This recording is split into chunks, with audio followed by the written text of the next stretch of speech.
Friends of America's Morning headquarters, the filmmakers at More Than Just Parks have shown us the majesty of their favorite national parks. So now they are turning their lenses on another of our country's treasures, often overlooked but especially vibrant this time of the year. All right, the Pattiz Brothers, Jim and Will Pattiz, are with us this morning to talk about their new films. Jim, your new film, A Beautiful National Forest in Utah, what makes it so special? Yeah, well, thanks for having us on, Jim. So we just released a new film. It's on the Manti-La Sal National Forest in Utah, and it's actually one of the things that makes this forest so special is just its size. It's actually larger than all 5 of the national parks in the state of Utah put together. Oh, so, wow. you know, if you want to get out and explore this place, I mean, there are just so many opportunities to get out there and just have a unique experience. Will, what are some of the great national parks people should consider visiting to check out the gorgeous fall colors? Maybe some that people don't necessarily hear the name of all the time, some of those hidden gems.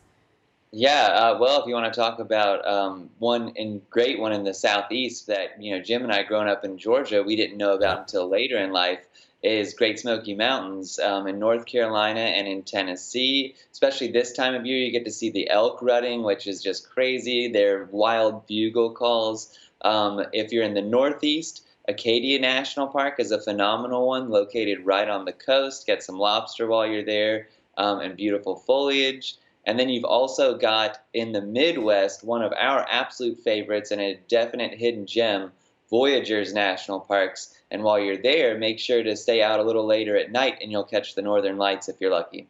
Ooh. I've been to 2 of 3 of those parks, and they are stunning. All right, Jim, explain some of the differences between our national forests and our national parks that visitors should know about before they go. So an interesting question here. Yeah, I think one of the major differences between your national forests and your national parks is, I mean, for one, typically national forests are a lot bigger than national parks. And then also, you know, I think when you visit a national park, you're used to kind of driving through that entrance station. You get handed a map, you go through the loop road and kind of hit the major spots. But with the national forest, you know, there really aren't those kinds of infrastructure there. And it's much more of a do-it-yourself exploration, which means way less crowds. So if you've been going to parks and you're seeing lots of crowds, try a national forest. You really get that solitude, and it's really an awesome experience. Yeah, oh my adventure. God, these pictures. They're just stunning here. Will, talk to us about the role that you are playing in Utah's, quote, Forever Mighty initiative. Yeah, well, this is a really cool initiative that it seems like more and more states are picking on to. Utah is doing an incredible job. This initiative basically is all about respecting these treasured public lands that we all visit so often.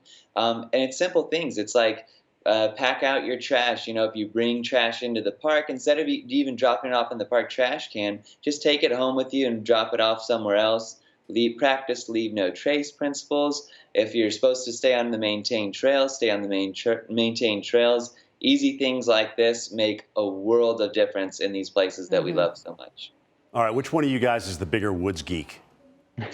Me. Oh, that's a tough one here. You can thumb wrestle for it after the show.